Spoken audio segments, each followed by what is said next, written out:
ओम परमात्मने नमः। 19वें, 20वें और 21वें श्लोक में प्रकृति और पुरुष का वर्णन हुआ।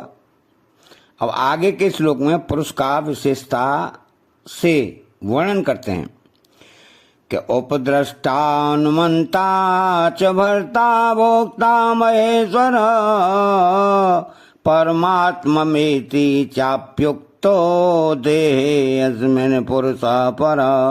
अर्थात उपद्रष्टानुमंता च भर्ता भोक्ता महेश्वर, यह पुरुष स्वरूप से नित्य है, सब जगह परिपूर्ण है, स्थिर है, अचल है, सदा रहने वाला है। ऐसा होता हुआ भी जब यह प्रकृति और उसके कार्य शरीर की तरफ दृष्टि डालता है, अर्थात उनके साथ अपना संबंध बनाता है, मानता है, तब इसकी उपद्रष्टा संज्ञा हो जाती है। यह हरेक कार्य के करने में सम्मति अनुमति देता है, अतः इसका नाम अनुमंता है। यह एक व्यष्टि शरीर के साथ मिलकर उसके साथ तादात्म्य करके अन्न जल आदि से शरीर का पालन पोषण करता है और शीत उष्ण आदि से उसका संरक्षण करता है। अतः इसका नाम भर्ता हो जाता है।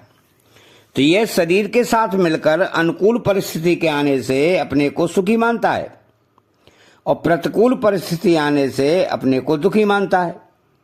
अतः इसकी भोक्ता संज्ञा हो जाती है। यह अपने को शरीर इंद्रियां मन बुद्धि तथा धन संपत्ति आदि का मालिक मानता है। अतः यह महेश्वर नाम से कहा जाता है।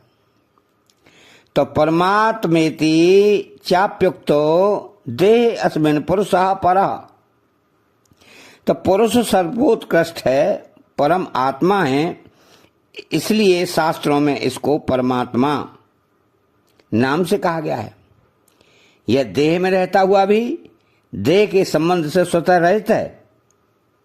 आगे इसी अध्याय के 31वें श्लोक में इसके विषय में कहा गया है कि यह शरीर में रहता हुआ भी न करता है और न लिप्त होता है। तो इस श्लोक में एक ही तत्व को भिन्न भिन्न उपाधियों के संबंध से उपद्रष्टा आदि पदों से संबोधित किया गया है। इसलिए इन पृथक पृथक नामों से पुरुष के ही स्वरूप का वर्णन समझना चाहिए। वास्तव में उसमें किसी प्रकार का भेद नहीं है।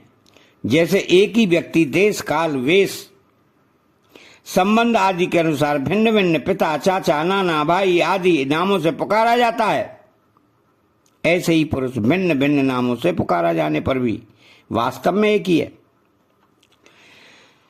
तो वास्तव में पुरुष पर ही है, पर अन्य के संबंध से वह उपद्रष्टा अनुमंता आदि बन जाता है।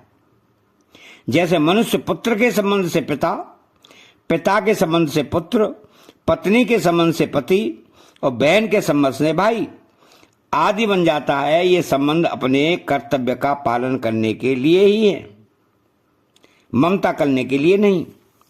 तो वास्तविक स्वरूप तो पर अर्थात सर्वदा संबंध रहित ही है। यहां उपद्रष्टा अनुमंता आदि अनेक उपाधियों का तात्पर्य एकता में है कि चेतन तत्व वास्तव में एक ही है।